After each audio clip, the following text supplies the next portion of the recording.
I'd like to welcome you all to the CPP webcast, Creating Powerful People, Cultivating Trust and Increasing Influence Through Behavioral-Based Coaching.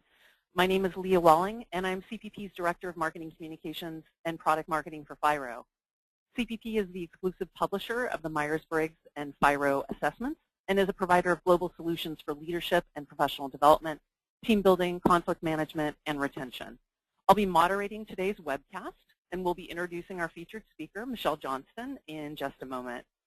Today's webcast will demonstrate how interpersonal needs and personality preferences drive behavior and can impact our ability to build trust, influence people, and create productive relationships. Specifically, the session will show you how to use the FIRO-B and MBTI assessments in a way that highlights perceptual gaps that often lead individuals to inadvertently derail relationships and impair their ability to influence. You'll also learn specific behavioral-based techniques used in successful coaching engagements. So we have more than 300 people in attendance today, which is super exciting. There are lots of new faces out there, and so I like to do a quick walkthrough of the webinar format so everyone's familiar with the logistics. So today's webinar will run approximately 1 hour, and the last 10 to 15 minutes we'll reserve for a Q&A. During the presentation, as you think of questions, please go ahead and submit them to me using the question function in the GoToWebinar controls. And I wanted to share with everyone that Michelle Johnston just presented this presentation at the Applications for Psychological Type International Conference last week in San Francisco for a 1.5-hour session, and it was really well attended. We had lots of great interaction during the session. She's doing a shorter version of the presentation today that's only 45 minutes, so it'll be more high level. So feel free to ask questions during the Q&A session, which we'll reserve about 10-15 minutes for. So now I'd like to introduce our featured speaker. I'm very excited to welcome Michelle Johnston, Director of International Business Development for CPP. Michelle has deep experience in industrial and organizational consulting with specialties in executive coaching, individual and organizational assessment, selection, training and development, workforce planning, and talent management. In her current role, Michelle applies her expertise to help her clients meet their needs in a new era of globalization and economic challenges. Michelle has a PhD in industrial and organizational psychology and a master's degree in clinical psychology. So please join me now in welcoming Michelle, and I'd like to turn over the webinar to her. Welcome, Michelle. Good morning, everyone, and thank you for attending today's webinar. So we have quite a full agenda, and today we're going to start out talking and looking at what coaching is and defining what it is. Then we want to move into, or I want to move into, why do we care about creating powerful people. Then talk about trust and look at how we can assess trust and create powerful people through the FIRO and Myers-Briggs assessments. And then at the end, we'll be looking at the tools and resources that we use to put this presentation together. So I think the first thing that's really critical to understand is looking and defining what coaching is. There's many different definitions of coaching out there. I personally like this definition and actually used it in my dissertation research. And the reason I did is that I think it encompasses a lot of what coaching, executive coaching, is really about, because I personally believe that it should be a short-term interactive process between a coach and a leader that is focused on enhancing self-awareness, building new skills, behaviors, and perspectives and knowledge, with the key emphasis being around enhancing self-awareness, because I feel that self-awareness is really the catalyst to helping build those new skills and insights and perspectives.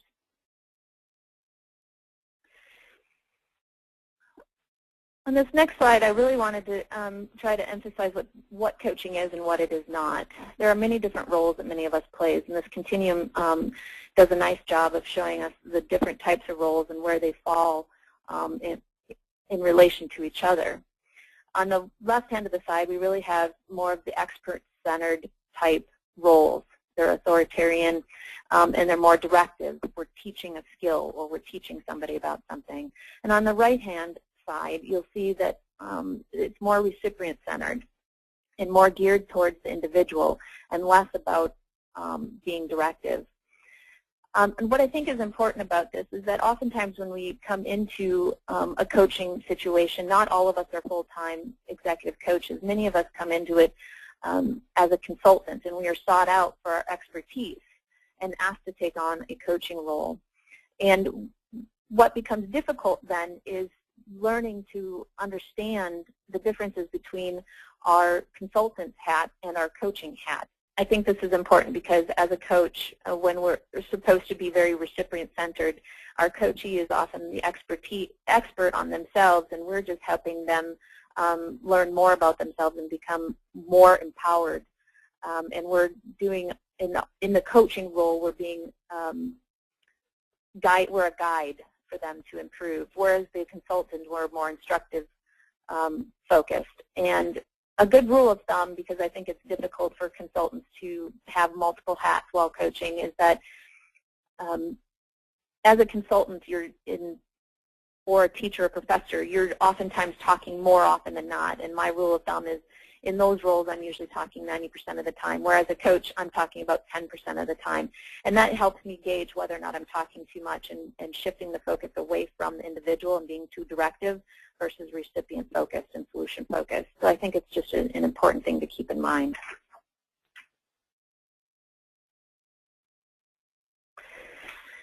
So why should we care about creating powerful people?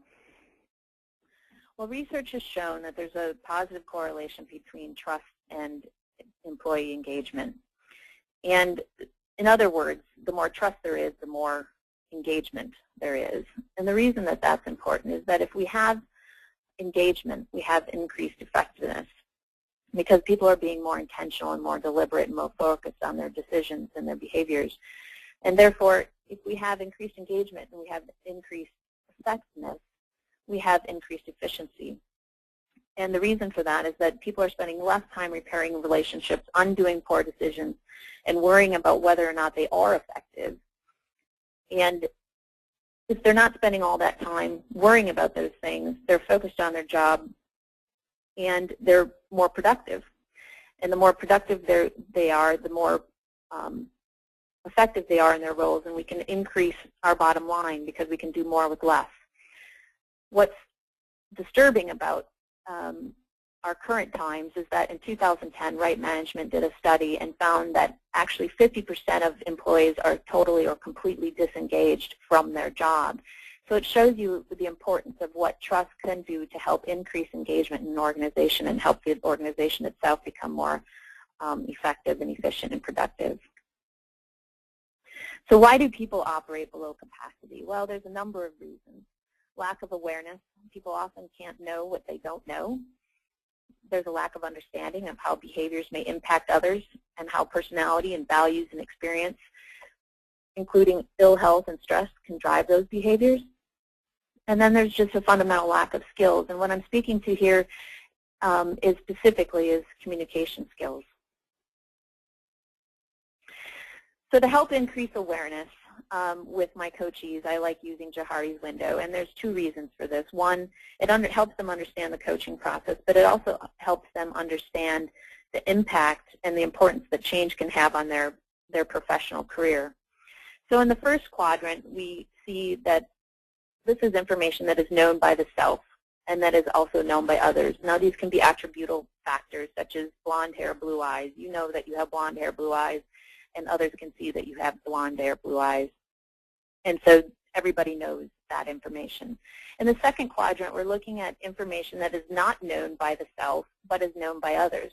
And in the second quadrant, we're really talking about unconscious behaviors that people can see us engaging in, but we're not aware we're engaging in them.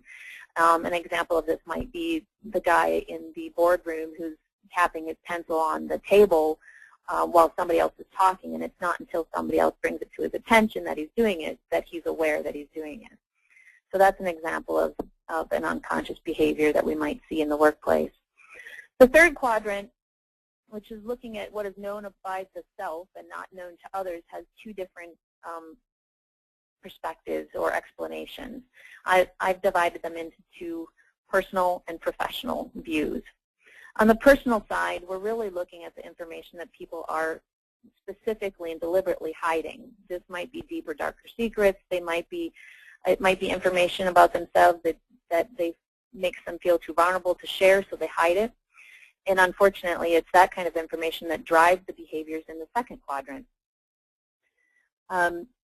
And then the professional side is really looking at the leadership lens, because our leaders are put in place because they have a great deal of expertise, and they have a lot to offer our organizations in driving them forward. And the leaders themselves know this. The problem is that because people are, they're engaging in some unconscious behaviors that others are reacting to, they're losing their influence and their ability to be heard and share their information to drive organizations forward. And so the coaching process is really about helping those leaders become more self-aware so that they can increase their influence. And I think the fourth quadrant, and theoretically, as we move towards becoming more known to ourselves and others, is supposed to open up this fourth quadrant. However, I personally believe that that is a lifelong process of always learning more about yourself and others and evolving. So I don't know that we ever fully become revealed in that fourth quadrant. Okay, so now moving on to trust. There are multiple reasons why trust issues may exist in organizations: poor communication, deliberate actions, lack of knowledge, or lack of skill. And specifically, again, I'm looking at communication skills. And there's two major forms of communication. There's the behavioral way we communicate, and there's the verbal way we communicate. And oftentimes when I'm working with leaders, I find that there's a hiccup in how they're communicating, and that there's a misalignment between what they're saying and what they're doing, and I call this the incongruence factor. An example of this might be your boss is constantly telling you how great you are, but behaviorally is taking work away from you, is undermining your decisions, and oftentimes making you feel as though you're not as great as he's saying. Conversely, the boss who never gives you any affirmation about your performance, but is constantly giving you responsibility and more work, also is communicating a mixed message, and it leads us to not really be certain of what to believe because there is a misalignment. And that's where I see our leaders getting into trouble. I love this quote by Stephen Covey, and I've included it in this slide today because it speaks to what our leaders really need to do, and it's that you can't just talk your way out of something you've behaved yourself into. And it's very true. So why is trust important to build and maintain? Earlier I spoke to the engagement and effectiveness and efficiency piece. Well, really I think another reason is that globalization. We are in a global economy that is moving and operating quicker than ever before. And I included this global competency model in for a specific reason. And that's because when I found it, I found that the piece around trust that's embedded in this slide is really important for us to learn and understand. And this model, or this slide, was developed by the Conference Board, which is a nonprofit global organization business research group. And they did a study in 2006, and they looked at leadership skills that were going to be necessary for organizations to compete globally. And what they found is that 57% actually do have a global competency model for their leaders, while 43% do not. And of those 57, they found that the most important company-wide competencies that were shared were strategic thinking and visioning, trust, integrity, and values, and excellence, and delivering results. What I found interesting about this and why I included it is that on the top level, strategic thinking and visioning we can possibly have without having trust. But when you insert trust, it really changes the dynamic on whether or not we can have excellence in delivering results. Because I'm not certain we can have excellence in delivering results without that core piece of trust. And it really shows us how important it is not only for engagement, but also for our organizations to compete globally around the world.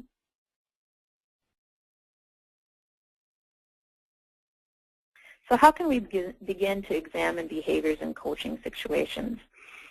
There's a variety of assessments and approaches that can be used, and I always recommend using a minimum of 3, but if you can use more, it's always ideal, particularly for cross-validation.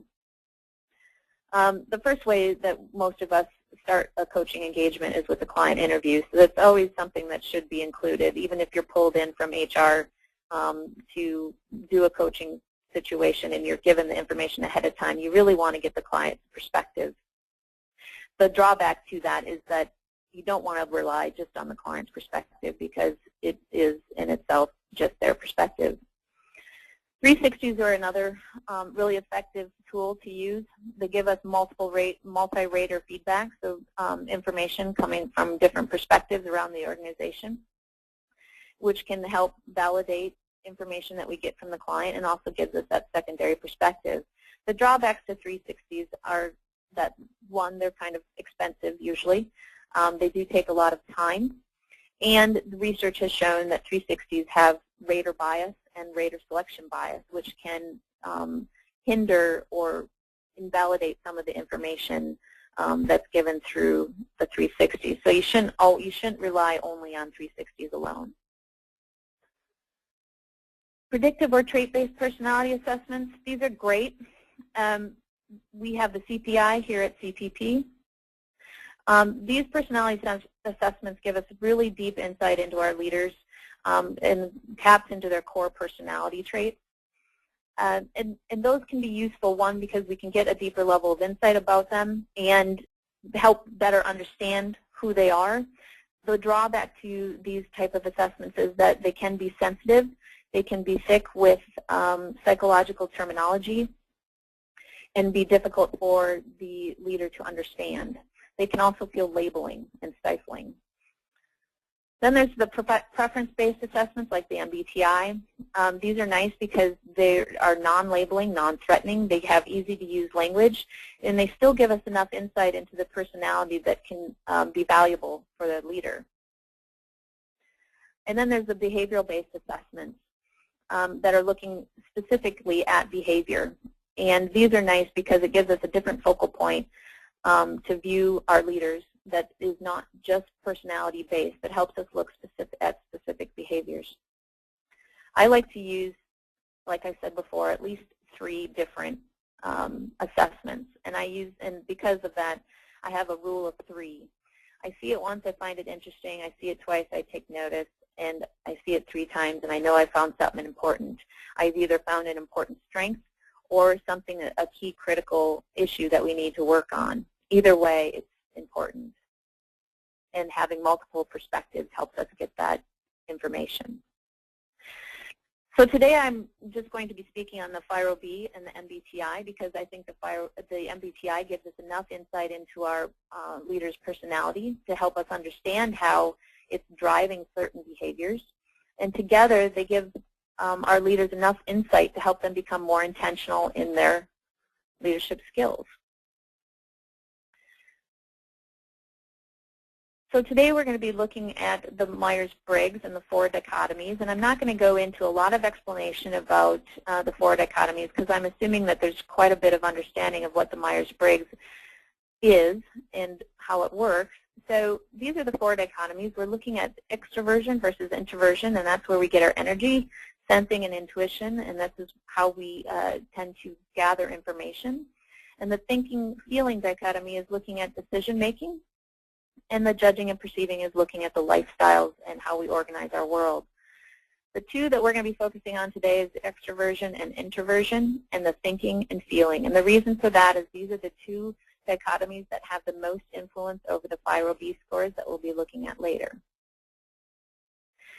So here are the four different orientations of energy and judgment that we get when we look at just the extroversion, introversion, and thinking, feeling quadrants. So now I'm going to skip forward to the FIRO-B. The FIRO-B was created by Will Schutz in 1958, and Will Schutz was a psychologist who was asked to work with military teams to make them more effective and to reduce conflict. And in his many years of working with the military, he determined that there are 3 interpersonal needs that everybody has, and they need them like we need water and shelter. And from that research, he created an assessment called a fundamental interpersonal relationship orientation behavior.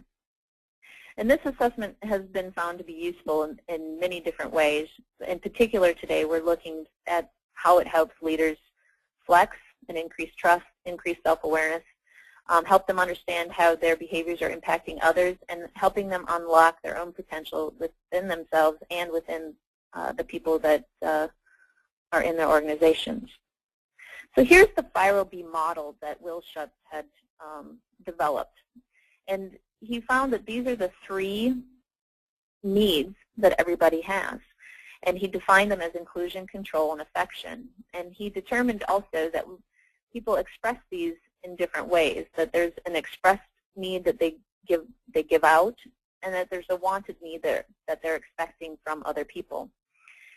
And when you look at these, the expressed behaviors are really the ones that communicate how much involvement you want with other people. So if we're looking at inclusion, we're looking at the social interaction, and we're looking at how much energy you're putting into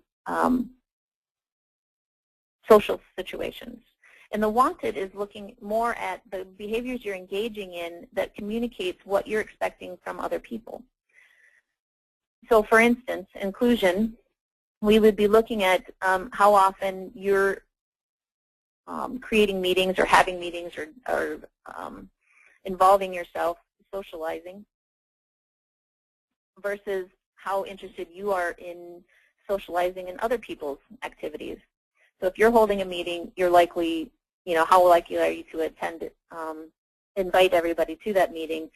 And if somebody else is holding the meeting, how likely are you going to be in participating?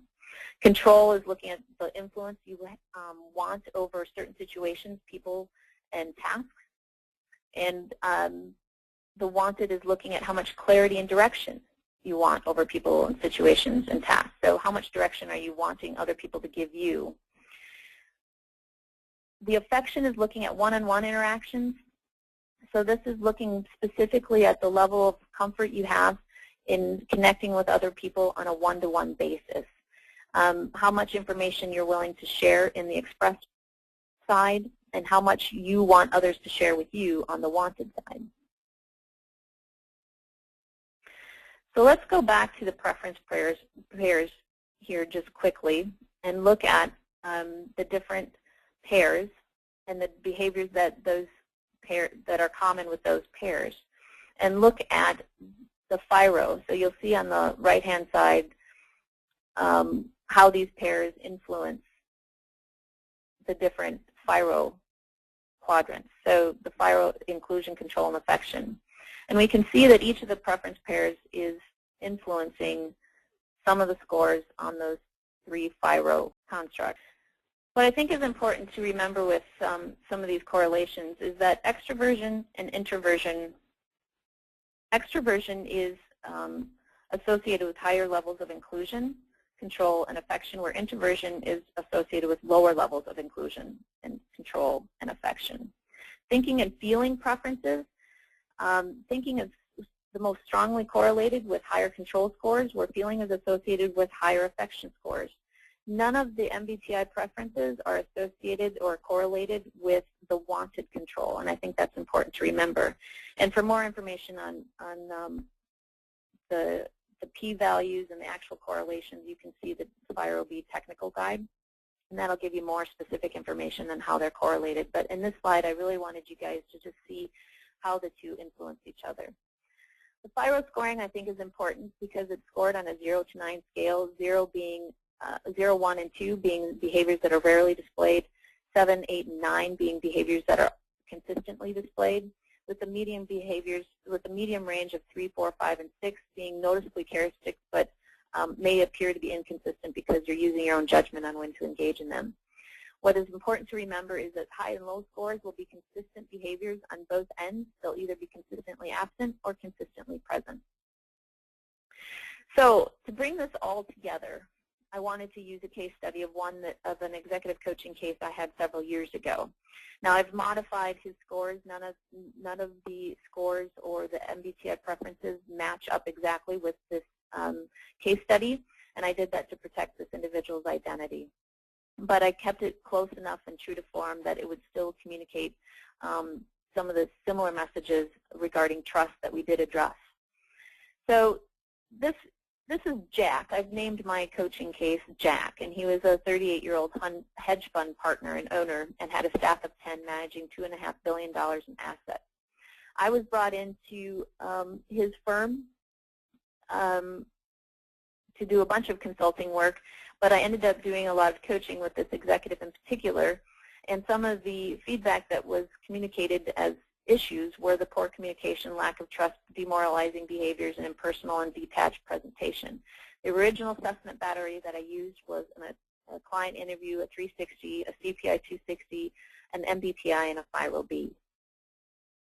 Today I'm just going to be looking at the FIRO-B and MBTI results and looking at how they work together and how we can start identifying the trust issues and interpreting this information. So the inclusion, control, and affection scores that Jack had, in inclusion he was high on expressed, which in unwanted he was medium, low medium range. And if you notice that there's quite a difference between what he's expressing and what he's wanting in return. Again, on control, he scored high. In unwanted control, he scored low. And again, there's a huge gap between what he's expressing and what he's wanting in return. On affection, he scored low on the expressed and medium on the wanted. And again, we're seeing a big difference, a big gap between what he's expressing and what he's wanting in return. So what does that mean? So when we look at an MBTI preference of ET with these scores, what we can interpret is that Jack enjoys including others in meetings and social activities. He frequently holds them and will actively seek others' input in their decisions. This would be something that we would expect to see as an extrovert. And so we have an element of cross-validation going on here. We can see how personality is driving some of these behaviors. However, his inclusion scores are a 3. They're medium-low on the wanted scale, which means he has less interest in being included in others' meetings and activities and groups and may be prone to saying he'll show up but then not show up. And we can see from his wanted scores that personality is probably not the main driver in this score, that there's something else going on, and we have an incongruence going on, because what happens if Jack is inviting people to his meetings, but he's in return not showing up to anybody else's? He's communicating some messages to his staff. And some of those messages that people interpret are that they're not important, that they're not valued, that he's more important than they are, that he's arrogant. There's a lot of perceptions that get created from engaging in these incongruent behaviors. So let's look at his control scores. Again, ET combination preference scores with a high expressed of 8 and a wanted score of 2. And what we can determine from a high express score on the control is that he likes to influence tasks, situations, projects, and people. He enjoys directing others and telling them what to do. However, he may have difficulty delegating and allowing others to make decisions because he wants to do it for himself. On the wanted side, in return, he's looking for very little direction and has little interest in having others provide him with clarification or input, and may even become defensive when others try to influence him, or irritated when people ask him too many questions about his decisions that he's made. So if we look at the MBTI, we can see that his express scores, thinking is correlated with higher control scores, so we have some cross-validation. We can see that how the T preference is driving some of those behaviors. But again, because we know that the MBTI the control scores are not correlated at all with the wanted control scores, we see that personality, there's more than just personality playing into these scores. But again, we have an incongruence in how Jack is behaving. So some of the perceptions that get created when Jack is hoarding all the work and not allowing anybody else to influence it is that he doesn't trust people, that he may not think they're competent, or that he's better than they are. And these are some of the harmful impressions that get spread across organizations, and did in Jack's case. So let's look at interpreting the affection scores. Again, we have the ET combination with a low expressed score of 1 on affection and a medium score of 6 on wanted affection. So on the low score of expressed, we see that Jack may be uncomfortable sharing personal information. He may not trust that others are interested, or he may not want to open up first. He may have trust issues there. So if we look at the Myers-Briggs scores of ET,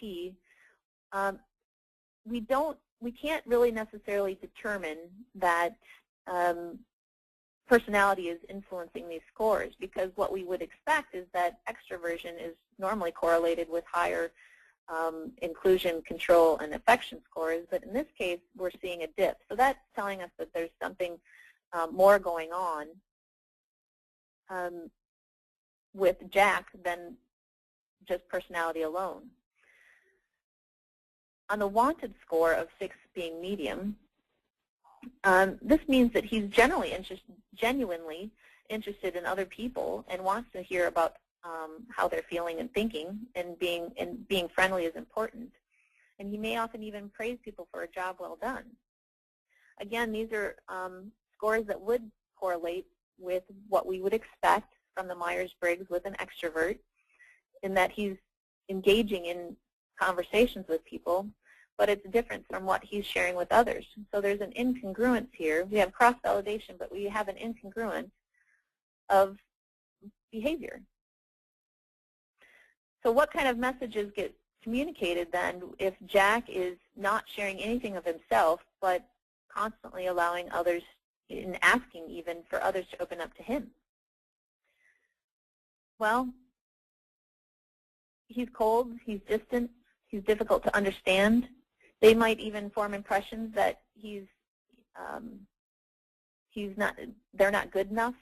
He won't share with them because he doesn't think they're good enough to share with them. He doesn't trust them. So these are some difficult impressions that Jack is creating because he doesn't want to open up to his staff, and they're not really understanding why. So how do we help Jack regain his trust of his staff and increase morale and his ability to influence his team?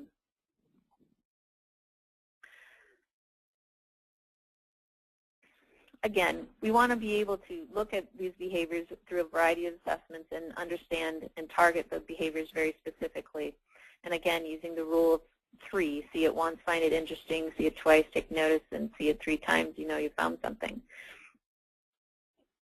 And using the FIRO-B in coaching can help us do that and help us see exactly what's going on.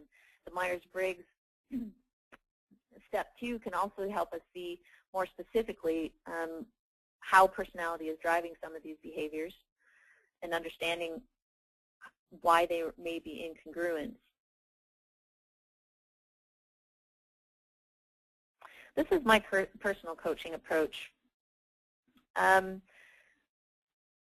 I think that it's really important to target only 1 or 2 goals to ensure that you're not overwhelming your client. When I first started out as an executive coach, I remember my clinical supervisor letting me march into my first coaching case with a list of 15 issues that this coachee had. I deflated them very, very quickly, and it was a lesson that I learned the hard way. And so it's important to make sure that we don't overwhelm our client or make them feel defeated before they get started. So I recommend keeping your goals to 1 or 2. I also think that keeping the coaching relationship brief is important. Although we know that true behavior change takes longer, research has shown us it takes upwards of a year or more. But you don't want your coachee becoming too reliant on you for guidance, and you want to ensure that they are taking charge of the change that needs to take place within themselves. So setting a shorter time frame helps them move away from you and take charge of their own development. I also think it's important to make sure the goals that are identified are realistic and can actually be accomplished in the time frame that you set, and that they have the resources and ability to do that. We don't want to, again, be setting them up for failure. That's not going to benefit anybody. And I use the 90-10 rule. I kind of alluded to this on one of the first slides on the coaching, the professor, teacher, consultant coaching continuum. But it's the 90-10 rule, where the client should be doing 90% of the talking and you only talking 10% of the time, because it ensures that, again, that the client is doing the work, that you're staying focused on their issues, not yours, and that you're helping them stay aware and attentional of their behavior. So the SMART action planning process is one that I use frequently. And the SMART stands for specific, measurable, attainable, accountability, realistic, and time-centered. And I'm sure most of you have heard of this before. The specific is really speaking to making clear, specific goals versus general, broad ones. The measurable is making sure that you can quantify progress. In other words, identifying how we're going to measure behavior change. Attainable accountability. You want to make sure, again, that the goals are attainable, but you also want to make sure that your coachee is being held accountable for the change by somebody that is not you. And depending on who you determine would be the best person, you should typically work with your coachee on who else should be holding them accountable internally. That will help ensure that there's change takes place, because we found in research that if somebody's held accountable to change, they're more likely to change. Realistic, making sure that the goals are realistic. They're not too difficult or too easy. We want them to stay engaged with the process. If it's too easy or too difficult, we're sure to lose them in the process. Time is important because it ensures that there's a deadline for us to set goals for and stay on track. Multiple deadlines may be necessary, or many milestones to help keep the client motivated. But you want to have a firm deadline on the overall goal so you can gauge progress. And research has also shown that if there is a time deadline set, that people are more willing to work towards its goal achievement. So here, let's recap all of this information. So here are the various perceptions that were created by Jack through the different perceptual gaps on inclusion, control, and affection. Now, Jack doesn't think I'm important. Jack doesn't value my insights. Jack is only interested in himself. Jack doesn't like or respect me. Jack doesn't trust me. Jack doesn't think I'm competent, and he's cold and distant. Now, these are not perceptions that we want our leaders having, and they're important to start changing. So how do we write action plans to help them start changing these core behaviors? So for Jack, we want him to appear more approachable. And I'm not using increasing trust, because we know that if we change people's perceptions of his approachability, we are likely going to increase trust as well. So this is where we want to be very specific. We don't want to be broad and say we want to increase trust, even though that's the overarching goal. The more specific goal would be to define it as this, and this is just one example. We have other examples that you could use in this situation with Jack, but this is the one we're using for the example today. How are we going to measure whether or not Jack appears to be more approachable? Well, we're going to have Jack leave his office door open when he's not on the phone or in a meeting every workday for 4 weeks.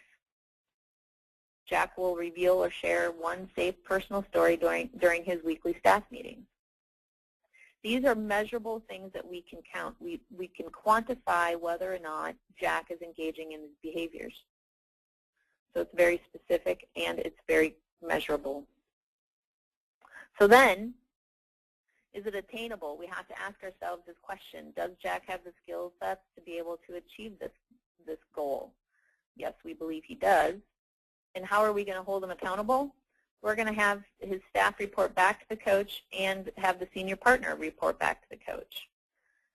This will help ensure that Jack stays on track. Resources.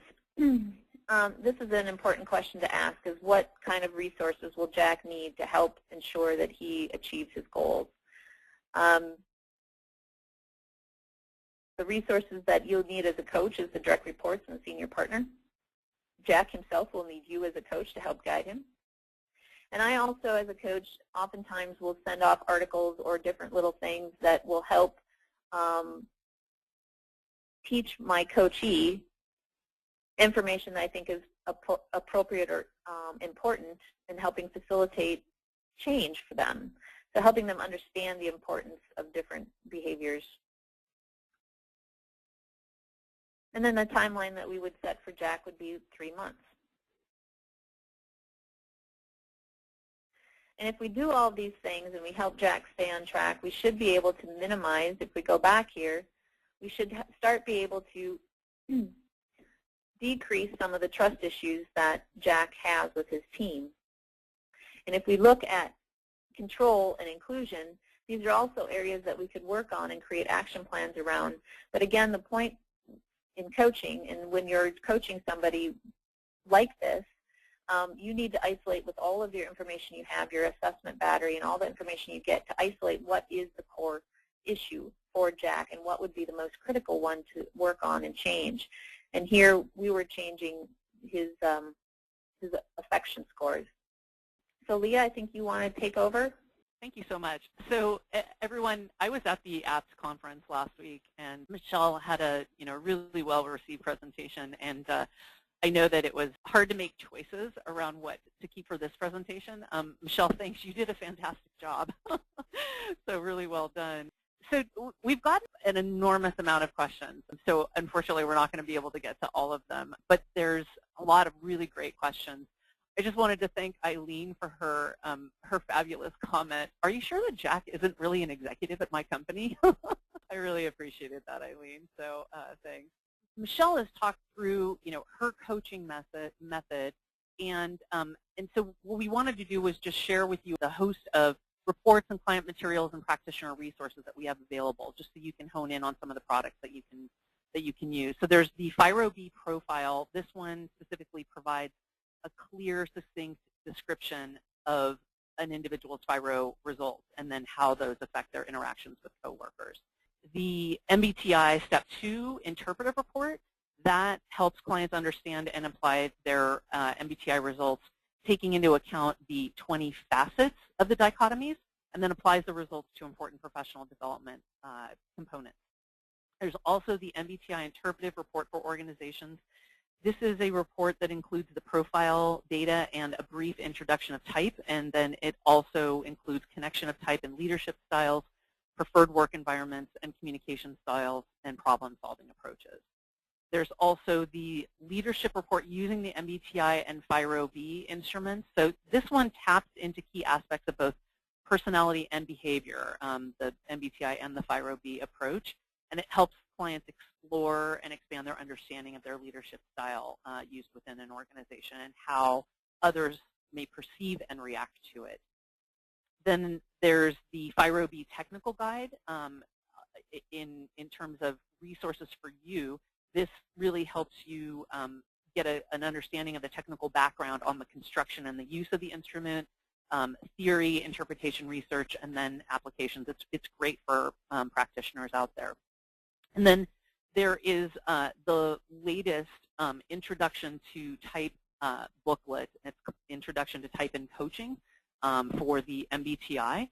And it was recently released. It's a new edition that's focused on individuals seeking coaching. It expands the information on personality preferences. It provides updated tools for the coaching process and includes new information on learning styles, change, and life balance. So as a special thank you for our webinar attendees, we're offering a 10% discount on these products. So you can order at www.cpp.com. You can also contact our customer relations department. What you want to do is just make sure to use the promotion code TRUST11, and that will apply the 10% savings, and the offer will be good through October 1st. The one thing I just wanted to mention is that the offer is only available within the U.S.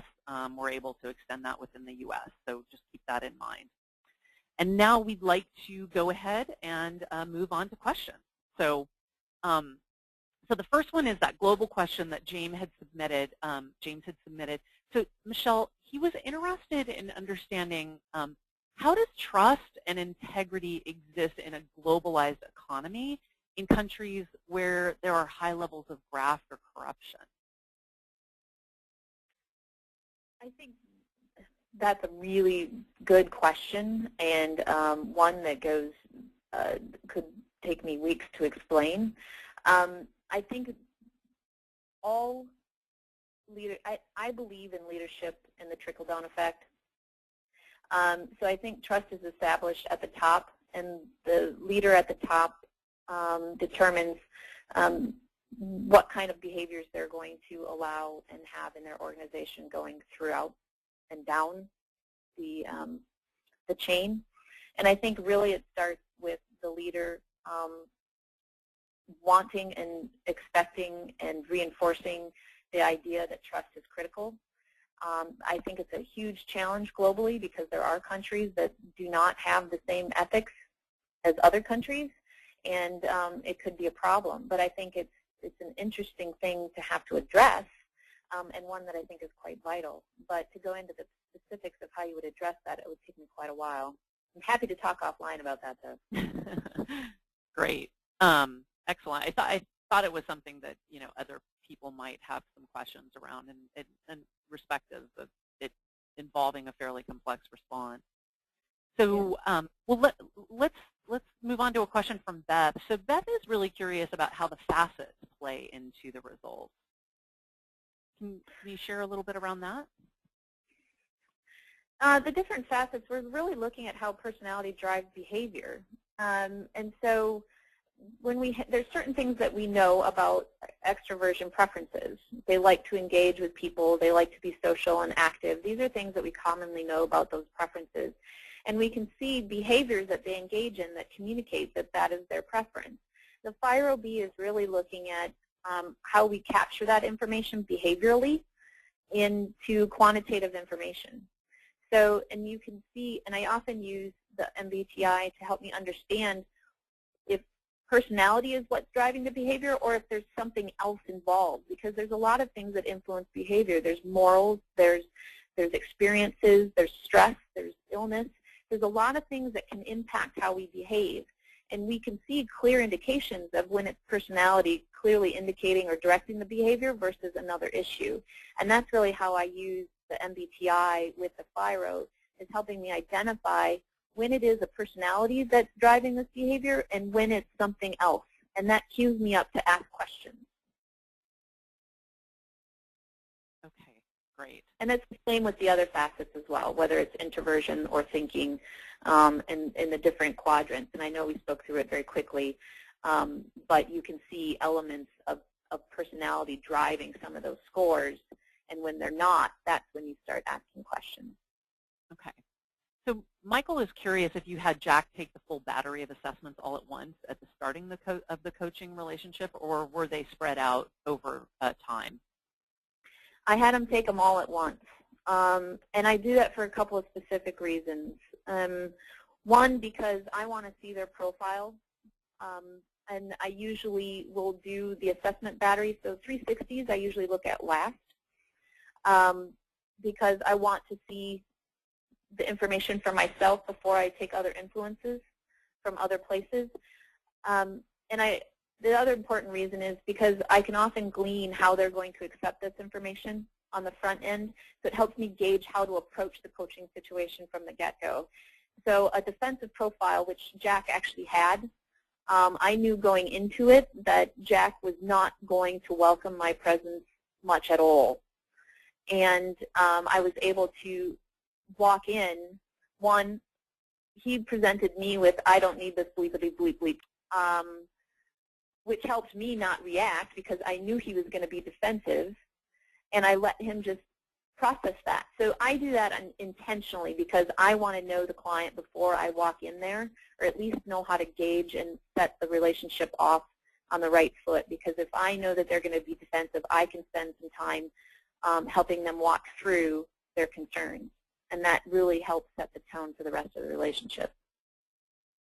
And he did take them all, and he didn't like it, but it is what it is. Okay. So there's a couple of questions that are somewhat related. I think I can maybe clarify this a bit. Carol is interested in understanding the difference between FIRO-B and FIRO-Business.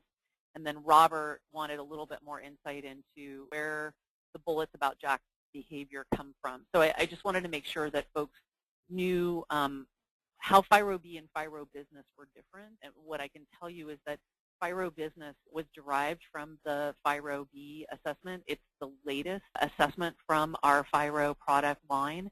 And where it differs is that the scale names from FIRO-B, inclusion, control, and affection, were modified slightly for FIRO-Business so that the language was a little bit more kind of familiar and appropriate for a business setting. So inclusion, the scale name changed to involvement, control changed to influence, and affection changed to connection.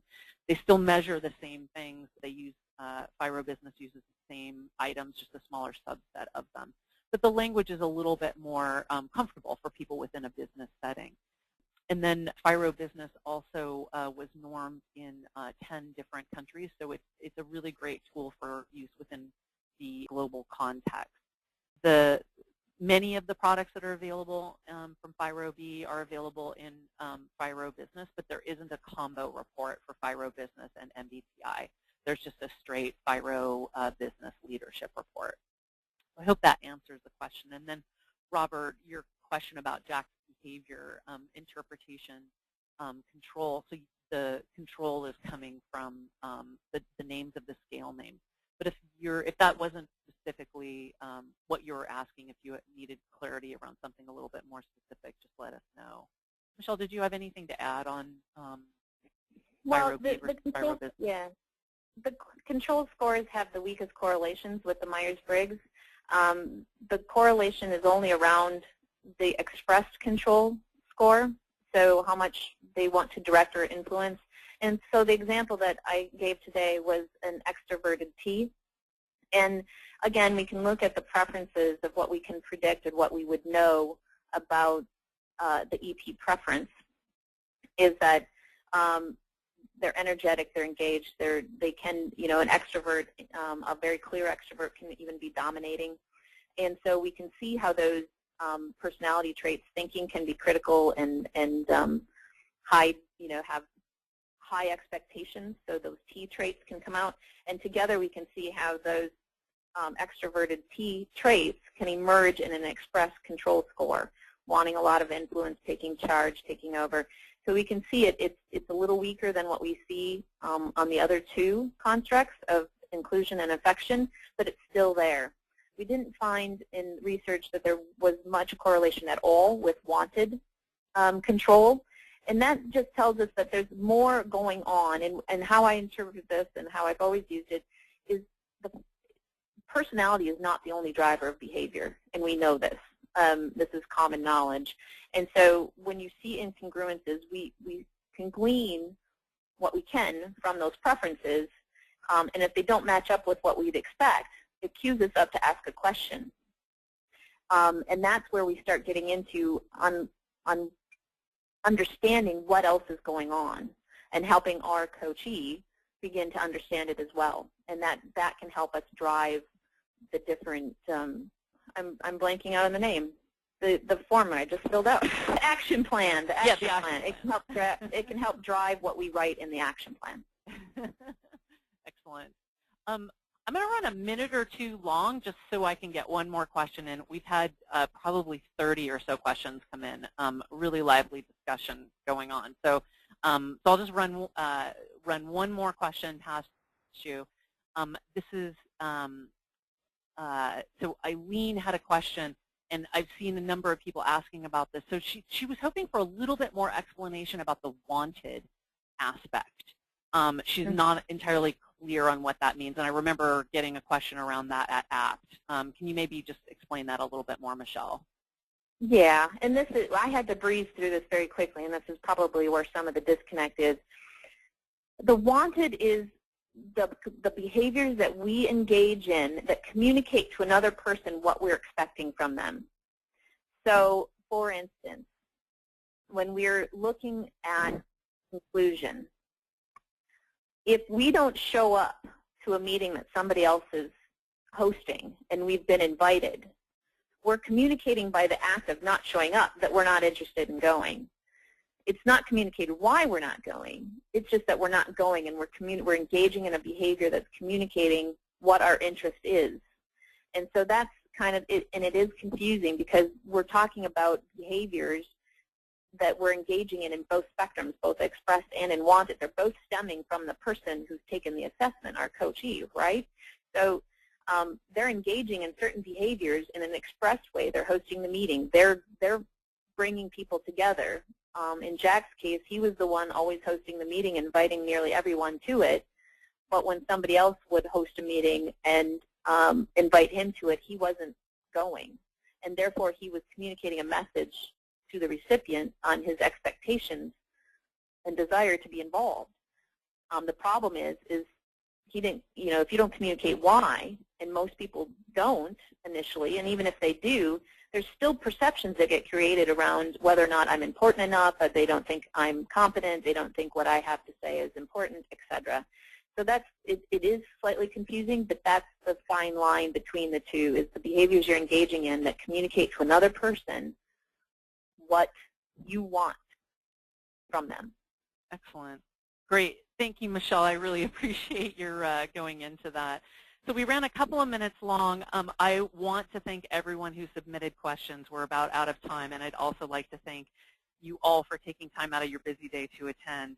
I'd also like to thank Michelle for sharing her knowledge and expertise with us today. Thanks so much, Michelle. You're welcome. Today's presentation was part of CPP's 2011 webinar series featuring complimentary webinars on organizational development, thought leadership, and actionable information and tips. So a recording of today's webinar will be available next week on our website, as well as the slides. Our next webinar is scheduled for October 13th, and it's going to feature Molly Lombardy of the Aberdeen Analyst Group, and she's going to be speaking about their research on 2011 talent assessment strategies.